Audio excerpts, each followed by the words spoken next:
Welcome to Randos with Paul Garcia. I will be interviewing some of the most special and interesting people in our communities to find out what makes them tick. Again, I invite you to join me at Randos with Paul Garcia. Thank you.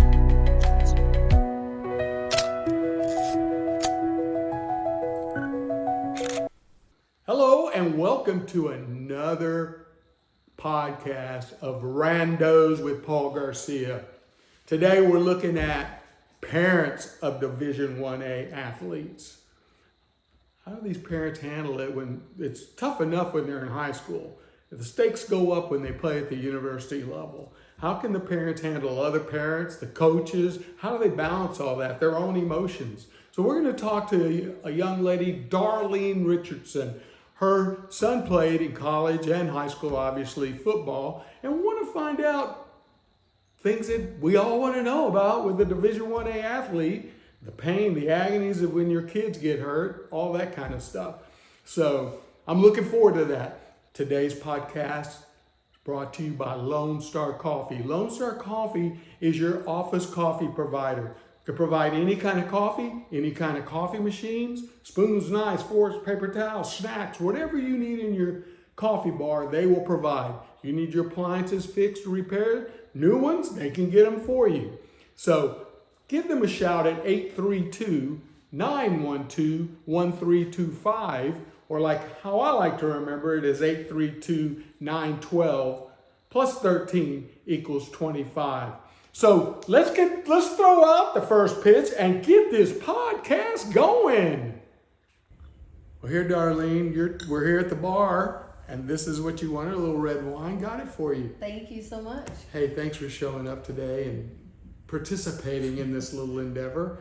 We're talking again about, this is a mom, her son went to play Division 1A football, and I want to know, the perspective. When did you first know your son had a chance to be, a really good athlete? Did he show interest at an early age or what? Absolutely. He showed interest at 4 years old. 4? And yes, and wanted to play. And we held him back and said, no, we're going to wait till you're at least 5.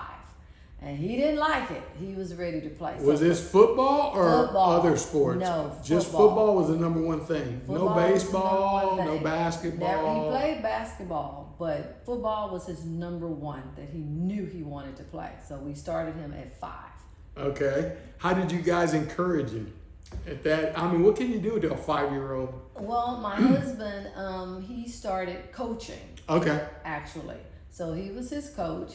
And at his first football game, which we thought was crazy, he picked up the ball. It was a fumble. And he picked it up and ran it back for a touchdown. And we were like, how did you know to do that? So that was a good indication for us that he might know what he's doing here. Yeah. So. What role did you feel like you had to play to keep him going, keep him interested? Was he always interested in it? He was always interested in football. Now he did play basketball. He played basketball too, but football was his number one sport that he knew he wanted to play. But we did not really have to encourage him much to play football. Yeah, that was his passion. Yeah. So when what happened? He goes to high school. He plays, and I think your son he started in his freshman year, right? Yes. And he was a quarterback, right? His freshman year, or did he play corner his first year? He played. Do you remember? He played quarterback some. Yeah. Right, but then he moved to corner. And so he's at that time probably 16, 15, 16? Younger than that. In 9th grade? What are you? 14? 14? Maybe 14. And then he's playing with guys. 4-year lettermen are going after him. They're 18, 19-year-old men. Yes. How did you take that? It was scary, but Tori was just different, and he loved football, and he was just a tough guy, and he would always take it so serious when he'd be on the field. You'd go to his game, and you'd be like, "Hey, Tori," and he'd be like, "Don't talk to me. I'm at work." Right? Yeah. So yeah. It was kind of funny to watch him out on the field. So you didn't. it didn't bother you that he was going to get laid out by some guy that maybe weighed Well, twice yeah, his I age, can't say it didn't twice bother his me, size. I because mean, you were always afraid of that. Yeah. And I'd see him go down or whatever, and I'd be like, oh. So yeah, it's always a scary feeling. You always see him go down, and you're just like, oh my God, please let him get up. So no, that's frightening. That never gets easy. yeah, because I can remember my son was wrestling in high school, and at that time, I think he was 120, but he's a freshman, too, ninth grade, and one of his first wrestle matches was against a senior. Guy had a beard, but he weighed the same amount. Oh man, my son's eyes just got big. Of course. He did it, but he was. I think you could see that little bit of, oh my God, I'm going up against a man, So that's kind of interesting. But that being said, I know your son, they get beat up, scratched, and got injured a couple times. What do you see your role as a parent to help your child when they are injured? Because he got injured in high school and college. High school was tough.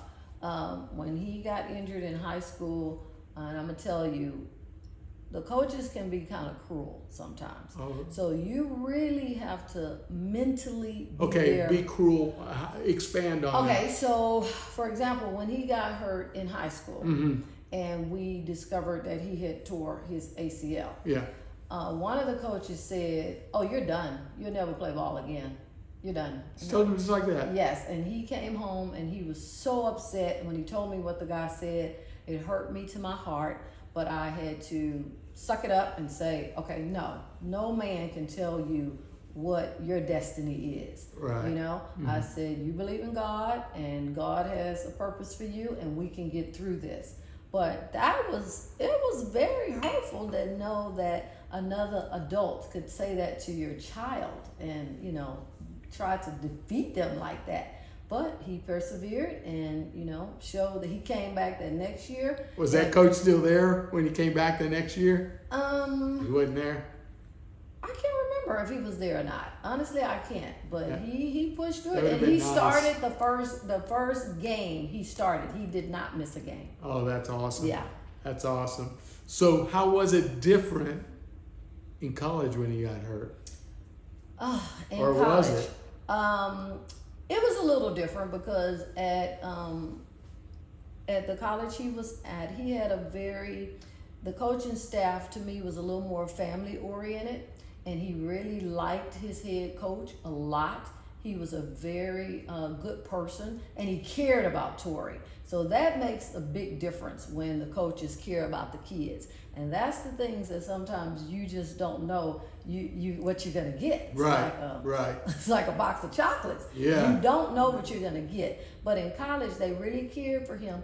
But I am gonna say, you have to have your child be their own advocate, because their concern is to get you back out on the field as fast as they can. I see. Okay? So, How do you balance that? I mean, because they're going to want to go back out, but it they're might gonna be a want to little go bit back mature. out. But you gotta tell them, like I would tell him, you know your body. Don't let them force you to go if you know you're not ready to go. Because it was times when they were trying to push him, are you ready? Can you do it? Can you go? And he's like, nah, I still hurt, but they're pushing me to go. I said, well, don't go. Yeah. You have to be smart enough to say, I can't listen to them. I gotta listen to my body. Right. So, wow, that's interesting. And then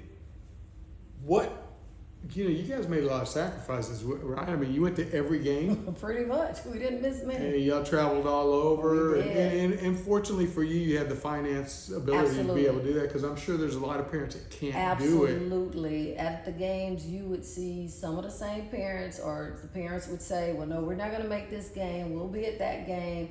And, it's a huge sacrifice that you make. But thank God, my husband and I, we were financially able to pretty much make it to almost all of his games. Yeah, that's a gift. Yeah. Because we take that for granted. Yeah. And then you're there to support them and everything. Be there. The coaches know we're there. They know I'm watching, Yeah. So I think it really makes a difference. Who was harder on him, you or your husband? I think my husband was, but he knew I was honest with him. If he didn't have a good game, I was like, you did not do well. And if he did well, I told him. So I think I was honest with him, and I think he would say the same thing. And how was your husband different from that? Because he's a guy. So guys are just, I don't know, more abrupt and meaner. I mean, and moms are moms. So is there anything you would have done differently? If you go back and look, like when he's in high school, to prepare him for college, that it seems like you did all the right things. We did the best with what we knew. So what I would tell people is that, so when you go on these college visits, trust me, they're going to bring their A game. They're going to only show you what they want you to see. You're not going to see all that other grime and grit and the way they talk to those kids. You're not going to see it, right? So you just got to know they're just bringing, they want you to see the best of them, but that's not what your child is going to get when they get there. But how, I'm sure you met a lot of coaches. So how did you decipher from these coaches? Sometimes you can't. No, I've had some sheeps in wolf clothing a bunch of times where I thought it was gonna be one way and turned out to be totally different. Oh my and goodness. I was blindsided. I can tell you that. So parents got to look out for that. I mean, they just there's no way getting around it. There's no way to get around it, but you just really got to mentally prepare your child and be there for them to support them. Because they're going to have some tough days, and it's going to be some coaches that may like them and some that don't, and you got to teach them how to stand strong and endure it. And it's tough. I'm telling you, I've had some tough times with my son, especially when he was far away and he's nowhere close to me, and just being there for them to support them. But it's tough. It's not easy. Yeah, you can't help them. Mm-mm. I mean, they just talk to them on the phone. Absolutely. That's a tough situation. I can imagine with an athlete, even when my sons were gone to college and they had something, like one of my sons had an accident, and you just feel horrible. You can't do anything. Mm-hmm. And I can even imagine if you have a son playing football, gets injured in football, or doesn't even get injured, you just got this man yelling and screaming at him, and it's not being fair to them, and right. they know they're not being fair. And it's like, wow. I mean, I'm so sorry you have to deal with that, but this is life. Right. I was like, it's preparing you for life. Is what it's doing. Every day is not going to be a great day for you, or they see favoritism with somebody else. And I told them, welcome to the real world, because that's what I deal with at work. Yep. So you're just getting an early taste of it. Yeah, and that's why I think that's why athletes most of them are so good after they get off from playing football, if they do something else, because they already understand a lot of those things that a lot of kids don't know. Mm-hmm. They just don't know because they've never been in situations like that. Absolutely. So that's kind of cool. So if you had to tell parents one thing about a child going to a Division 1A school, one bit of advice, what would you say? You've given us a bunch, but if it was just one. If it was just one, I probably would say you just have to be there, understand, listen. You can't, what we want to do, we want to go rescue. You can't, because I've watched parents who've made it bad for their kids because the coaches do not like that helicopter parent, right? So you got to be careful. It's a fine line you have to walk. Yeah. So I just say, never thought about that, because you're kind of invading their space. Oh yeah, and you got to realize your son is not in your son, daughter is not. They're not in high school anymore. Right. So they see them as adults. We've given them this scholarship. We own them now. Yeah. So you just got to be careful there. Yeah, don't get too involved. No, like I said, you just got to talk to your kid. Hopefully, they can be their own advocate. Teach them to speak up, when necessary, and just Yes. be present. You just gotta be present to let them see I'm here and I'm watching, and but you just can't. You don't want to dig in too much, because that way, like I said, I've watched it where it hurts the person and they're benched or they're not getting as much playing time. Oh, really? Oh yeah. Coaches retaliate that way. Absolutely. Wow. That's good to know. I think that's something good to tell the parents. Parents need to realize that they're not in high school anymore. They're full-grown adults for the most part. For the most part, absolutely. Yeah. So, well, that's good advice. Hey, man, I totally appreciate you coming by and talking about this stuff. I thank you so much for your time. Thank you. Thank you. And just want to let you know that this podcast was brought to you by Lone Star Coffee. Lone Star Coffee is your office coffee provider. You get all brand new equipment with every new install.